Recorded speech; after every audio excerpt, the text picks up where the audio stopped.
Welcome back to the channel. This is Karen talking. Welcome back mu kiganiro utazawutara. Utazawutara ku bantu baje kuri channel bwa mbere n'abagamba birahinnye utazawutara. Nuvuga ngo birasobanuye ngo utazakorera ikosa kandi hari video imwe muzo nakoze cyangwa se nzakora ikwigisha kwirinda ibyo kosa. Uyu munsi rero naje kubasangiza ku experience nagiriye mu rukundo. Aha hari ibintu bine byagufasha uri kureba iyi video, yaba uri kiri mu rukundo, yaba wararugiyemo kera cyangwa se waranaruvuyemo bitewe n'impamvu zawe. Bishobora kugufasha niba wenda no kurugarukamo. Ni ibintu bishobora kugufasha ku buryo ubutaha nunaza rusubiramo cyangwa se niba urimo ukora attention ku buryo nyine ubigenderaho. Icyambere, ntugategereze kuzavugisha ukuri. Biba byiza buri ihuye n'umuntu bwa mbere, niba koko umuteganyaho cyangwa se umushakaho urukundo, biba byiza ko mwibwiye ukamubwiza ukuri, ntugire ikintu umubeshya. Ahangaha kuvugisha ukuri ntabwo nshatse kuvuga ko ugomba kumubwira ngo ngewe ngo ndi wa muntu gusiga amasogisi ngoho naraye ngo iwacu ngo tumeze gutya ngo mbese ngo famille yacu ngo iri désolé gutya imeze ukuntu. Ntabwo ari byo nshatse kuvuga, ariko hari ibintu umuntu wakunze ashobora kukumenyaho ugasanga aragusize bitewe n'uko utabimubwiye mbere. Mbese hari ibintu biri ngombwa ko agomba kukumenyaho, ugomba kumubwira mbere kugira ngo nabimenya ntibizamutungure. Ntabwo bisobanuye ko ugomba kumubwira ibintu by'iwanyu, ariko hari ibintu ugomba kumubwira by'ukuri. Mbese ugomba kuba genuine ugitangira kubona ko wamukunda, ugomba kumubwiza ukuri ku buryo mujya mu rukundo mwese muziranye. Biba byiza cyane. Icya kabiri, kutihagararaho. Abantu muri rusange twese dukunda kwihagararaho, dukunda kugaragara neza. Mbese turi abantu bakunda kuko societe cyangwa se environnement turi iruhande batubona neza. Ntabwo ari byiza ko umuntu mugiye kujya mu rukundo cyangwa se uteganyaho kuzamusaba urukundo, ntabwo ari byiza ko wihagararaho ngo werekane uko utari, ngo ngewe ngo ndi wa muntu ngo burango ngira n'imodoka ntayo ufite urayitira, ngo ngewe ngo nkunda ibi nta n'ibyo ukunda. Wikwihagararaho kugira ngo tuvuge nk'urugero, ushaka kuba iwanyu mukunda nko kurya ibintu nyine biri aho, ariko ugasanga uri wa muntu wiyemera ngo burango mu rugo dukunda kurya pizza, ngo buriya nicyo kintu tumenyereye. Wihagazeho nyine kugira ngo wa muntu ngo wakunze ngo akubone muri ya shusho, ariko namara kumenya ko bya bintu wamubeshyaga uratekereza azahaguma.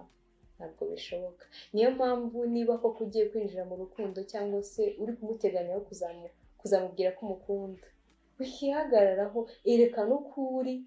Niba yo koko yakumenya uko uri, naguhakanira uzamenye ko atakunze wenda uko nguko uri, afite abandi akunda, ariko ufite wowe ukuri, hari undi muntu wagukunda uko nguko umeze. Si ngombwa ko wihagararaho kugira ngo ugumane wa muntu wakunze. Icya gatatu, kumuteganyaho ibintu byinshi cyangwa se kuba wasezeranya uwo muntu amasezerano atagira ingano. Ahangaha ntabwo ndi gushaka gusobanura ko urukundo cyangwa se ubwo bushuti mufitanye butagira amasezerano. Ugomba kumusezeranya, ariko hari amasezerano aba yakabije, hayandi nawe ubona ko ibintu byinshi uri gusezerana ntabyo uzi neza ko uzakora.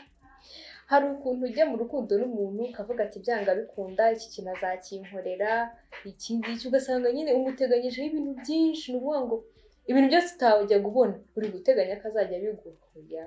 Ntabwo ari cyo urukundo ruvuze, kuko icyo umuhereje umuntu ukunda nawe nicyo agusubiza. Urukundo ni towe, icyo utanze ni nacyo usubizwa.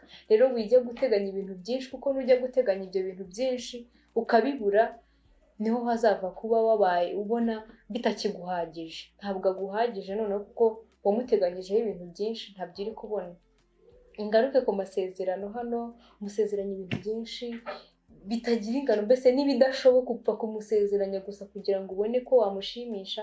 Ese ayo masezerano nataba bizagenda gute? Nk'urugero, wamusezeranyije ko uzajya umusohokana nka 2 mu cyumweru kandi ufite akazi uruhuka rimwe mu cyumweru. Nibidakunda azabona ko uri umubeshyi, bigenda gake gake, no handi usanga bagenda rugabanyuka usange rwarashize. Dore ikintu cya kane ari nacyo cy'ingenzi, ari nacyo cya nyuma nateguye kubabwira kuri uyu munsi. Kubivamo ntabwo ari igisobanuro cy'intsinzwi. Ntabwo bisobanuye ko watsinzwe kuba wabivuyemo. Ntabwo bisobanuye ko ubuzima burangiye. Urukundo rubaho, mugakundana mukanabivamo, ariko ntabwo bisobanuye ko ubuzima bwawe burangiye cyangwa se ngo watsinzwe ngo utazongera gukunda. Ntabwo abantu bose ari kimwe, kandi nta nubwo urukundo rwa mbere uko rwagenze ari nako n'urundi ruko ruzagenda, kuko ntabwo uri Imana, ntabwo bigena. Ntabwo rero bisobanuye ko watsinzwe, ahubwo wowe urwo rukundo wagize rwa mbere rufate nk'aho ari experience y'ubuzima, ubyigireho. Ahubwo aho kugira ngo uhore ubabaye uvuga ngo byararangiye, byigireho uvuga ati undi nzakunda, noneho aya makosa ntabwo nzayakora. Ibi biriya bintu nakoraga, kwa kumuteganyaho ibintu byinshi, kwa kutavugisha ukuri, kwa gusanga nyine umusezeranya ibintu bitabaho utazakora, ubyigireho. Niba byarangiye ntuzongere kubikora, ahubwo urwo rukundo ruzajya ruguha ibyishimo, uvuga uti narakundanye, nagize ibihe byiza, twagiranye ibihe byiza, twagiranye amafoto, memories nyinshi zijye zituma wishima, uvuga ati byibura nanjye mfite igihe nishimye. Nakifuje ko umuntu warebye iyi video, yaba wabuze umuntu uri kujya mu rukundo waruvuyemo cyangwa se ushaka kongera kurugarukamo, nakifuza ko iyi video wayimugezaho kuko arayikeneye. Nawe niba yagufashije, please like mbibone.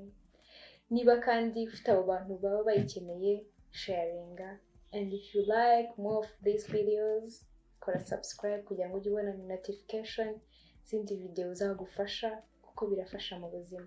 Wakoze kunkurikirana, nitwa Karen Joy.